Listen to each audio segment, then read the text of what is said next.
اللہ الرحمن الرحیم۔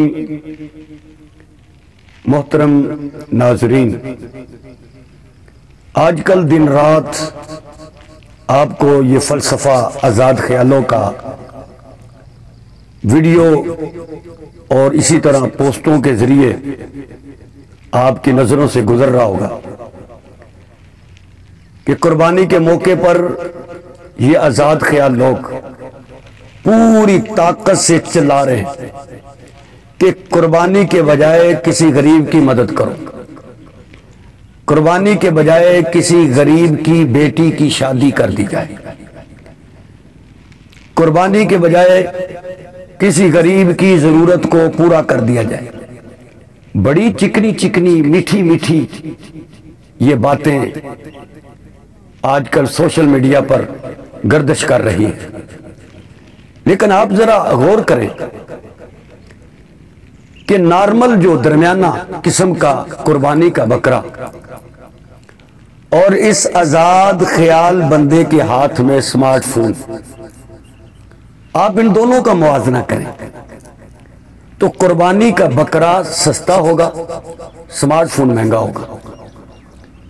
تو جب اس آزاد خیال صاحب نے سمارٹ فون خریدا، اس وقت اسے کسی غریب کی مدد یاد نہیں آئی کہ میں سستا فون خرید لیتا ہوں اور باقی پیسوں سے کسی غریب کی مدد کر دیتا ہوں۔ جب شادی کی تو دلہن زیور سے لدی ہوئی آئی، ٹرکوں پر جہیز آیا، اتنا سارا زیور اور اتنا سارا جہیز لاتے وقت کبھی بھی اس فلسفی کے ذہن میں، سوچ میں، فکر میں، خیال میں یہ بات نہیں آئی کہ کم خرچ کر لیتا اور باقی پیسوں سے میں کسی غریب کی بیٹی کی شادی کا انتظام کر دیتا۔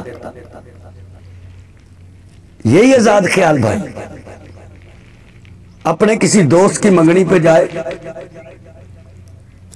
کسی اپنے دوست کی مہندی پر جائے، کسی اپنے دوست کی شادی پر جائے تو ایسے پیسے لٹائے گا۔ ویلنٹائن ڈے ہے، برتھ ڈے ہے، وہاں کتنا خرچ کیا جائے گا، منگنی پر کتنا خرچ ہوگا، مہندی پر کتنا خرچ ہوگا، لاکھوں روپیہ لٹائے جاتے ہیں، مگر اس وقت کبھی کوئی غریب نہ غریب کی بیٹی اس آزاد خیال بھائی کو نظر نہیں آتی۔ صرف قربانی کے وقت غریب کی بیٹی آپ کو نظر آتی ہے۔ روز مہنگی گاڑی آپ نے خریدی، اس پر روز بیٹھ کر آپ پیزا کھانے جا رہے ہیں، مہنگے ہوٹلوں میں جا کر آپ روٹی کھا رہے ہیں۔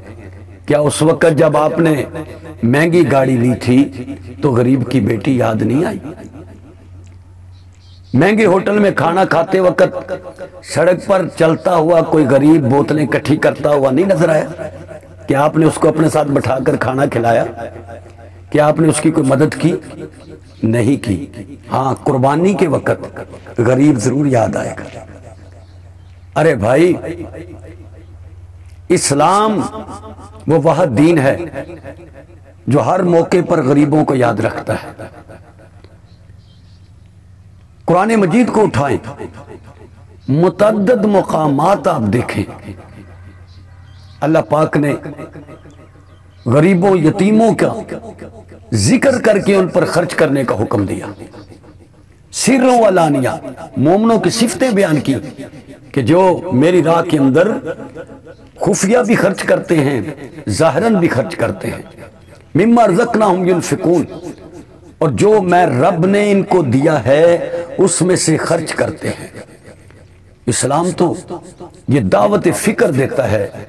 نبی کریم صلی اللہ علیہ وسلم نے فرمایا کہ اپنے عزیز رشتہ داروں پر خرچ کرو، کیونکہ عزیز رشتہ داروں پر خرچ کرنے والے کو اللہ دوہرا ثواب عطا کرتا ہے۔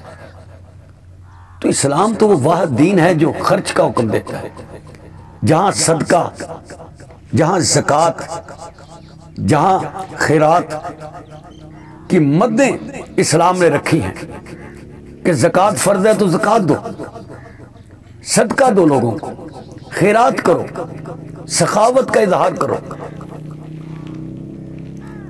لیکن نماز، روزہ، حج، زکوٰۃ یہ اللہ کے وہ فرائض ہیں کہ جنہیں ادا کریں گے تو یہ ادا ہوں گے۔ ان کی جگہ آپ صدقہ خیرات کرتے رہیں تو نماز ادا نہیں ہوگی،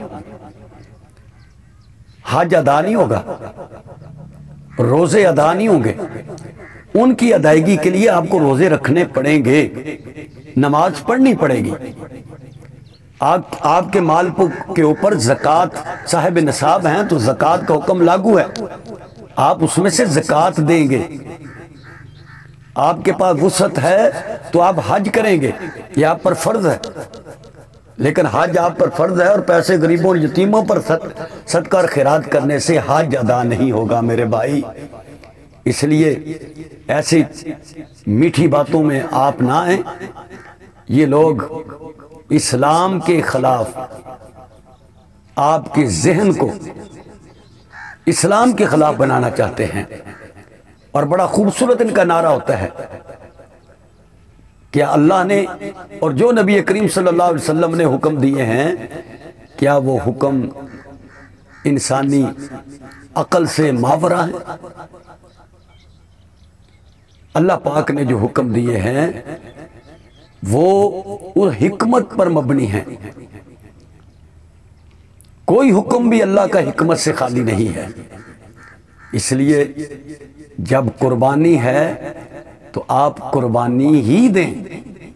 ہاں قربانی آپ کو اللہ نے وسعت دی ہے تو ایک قربانی نہیں، آپ 8-10 قربانیاں کر دیں۔ ایک قربانی اپنے لیے رکھ لیں، جو 8-10 جانور آپ نے ذبح کیے ہیں وہ سارے گاؤں میں، بستی میں، جہاں غریب لوگ رہ رہے ہیں وہاں آپ تقسیم کریں، لیکن تقسیم کریں، تصویریں مت بنائیں۔